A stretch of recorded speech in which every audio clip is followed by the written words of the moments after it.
Behind me is the 2015 Corvette Stingray, a platform that's become familiar since 2014 when it took the world by storm, continuing the evolution from the C6 to the C7 with a format that has become familiar since the 1950s. The C7 is also perhaps the last manual Corvette ever, with the 2020 Corvette Stingray now being offered in a dual-clutch transmission. The C7 represents the pinnacle of front-engine performance. In their recent C8 launch, even Chevy acknowledged that the C7 ZR1 was as good as it could get. They took the platform as far as it could go. This particular model behind me is the 460 horsepower, 460 foot-pound of torque base model car. It's not the ZR1, it doesn't have the Z51 package, and it's not a Z06. Yet it still delivers a package that's absolutely fantastic and rivals many of its European competitors.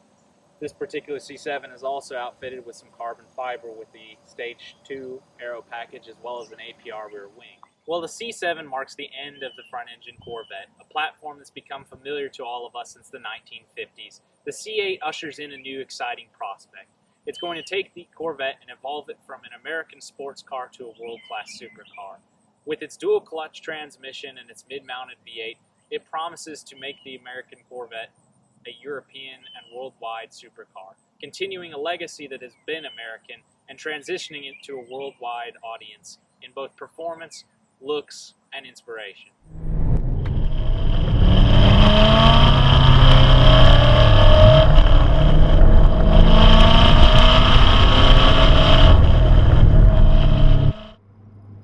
When you get in and drive the C7, its driving experience doesn't fall short of expectations. It delivers a driving experience that matches what you'd expect from the car. It's quick, it's sharp. On a good back road, you can go from corner to corner with that precision that you'd expect from higher caliber cars. But then when you want it to burn tires and get wheel spin on the interstate, you can do that as well. It still maintains some of that muscle car DNA that we appreciate about the Corvette. And I think that's what's so neat about the car. It's not one of those that on paper is a good car, but it's one of those that when you get in and drive, your emotions connect with it. It's something that makes you smile.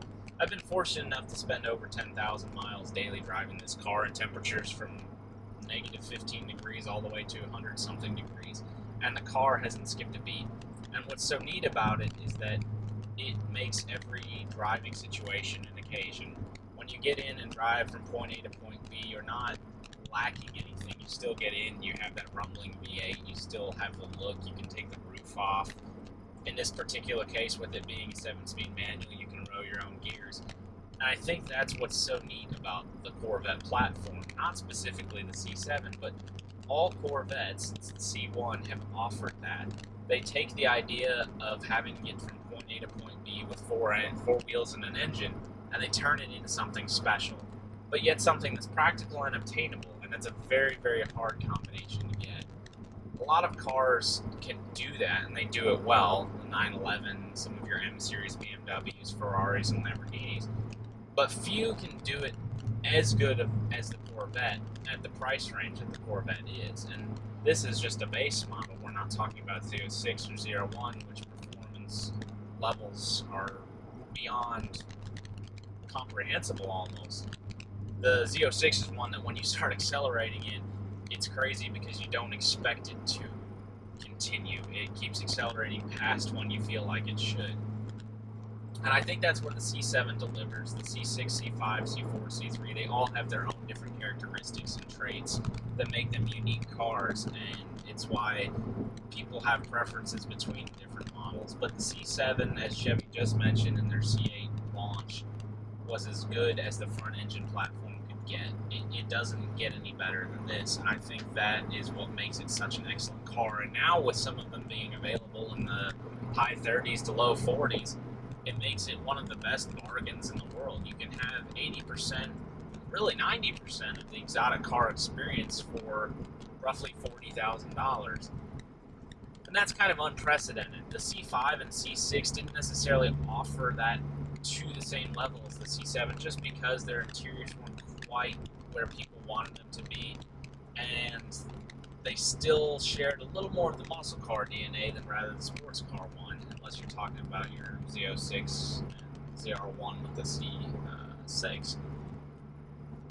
But The C7, along with those, still encompasses that DNA. They all have their roofs that they can take off, and they all still tie right back into that American culture that's so neat.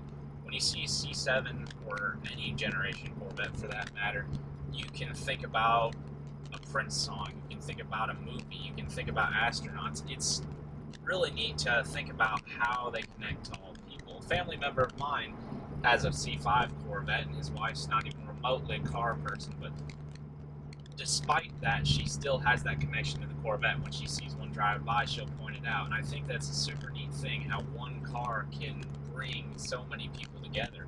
It's encompassed the imagination of Americans since the 1950s, and few cars get to have a legacy that lasts that long. Mustang and 911 are a few examples, but there really aren't many where the DNA has works. The Corvette hasn't changed very much, yet at the same time it's dramatically changed, and I think that's what's neat. The C8 represents a departure from what we know, but it still encompasses that DNA, the idea that the Corvette was designed to be the best American sports car possible. And it's exciting to see it take on that new level. And even in the interior, the C7 doesn't disappoint. You've got leather surfaces throughout, deviated stitching, carbon fiber options. Unfortunately, I don't have them, but it definitely took the Corvette's interior to a level that was expected, especially given the price point. And the C8 only takes that to the next level. I mean, there are three, I believe six different interior combinations now, with everything from blue to two-tone interiors, with aluminum buttons, carbon fiber surfaces, and even more leather. And that's what's so neat about this car, is that you can get all of those different things for less than $60,000, not starting. But there's a Corvette for everyone. That's what's continually neat. It's kind of like the Mustang in that respect, but just a little more sharp, a little more exclusive, if you will. It's a higher performing car. But you can pick up, a rougher C4 for a few $1,000s, all the way up to the C7 ZR1 for $150,000.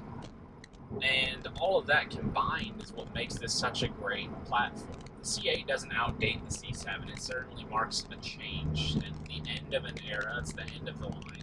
You can't evolve something anymore within its current form. It's got to change, or it doesn't exist. And there are people saying that the Corvette is no longer the Corvette. It's just a cheap Ferrari. But I think they missed the point. And there are some purists that have valid points. I mean, it is an unfamiliar platform, and it's a complete departure from what this is, but they don't understand the spirit of Corvette. And for Corvette to continue to evolve, to continue to be relevant, it has to change. The last generation Mustang was the same way when it transitioned from S197 to the current body style. It was one of those things where it was a change that needed to happen. The Corvette was in the same boat with the C7, changing to the C8. But what's neat is it still maintains its status as an icon. It will always be associated with space. It will always be associated with pop culture, movies. You'll always be able to go to a family member and have some lighthearted conversation about it. And then past all that, when you drive one or own one, it still delivers. It makes you smile. It's a car you walk away from when you walk. And that's what makes this car such a great American icon.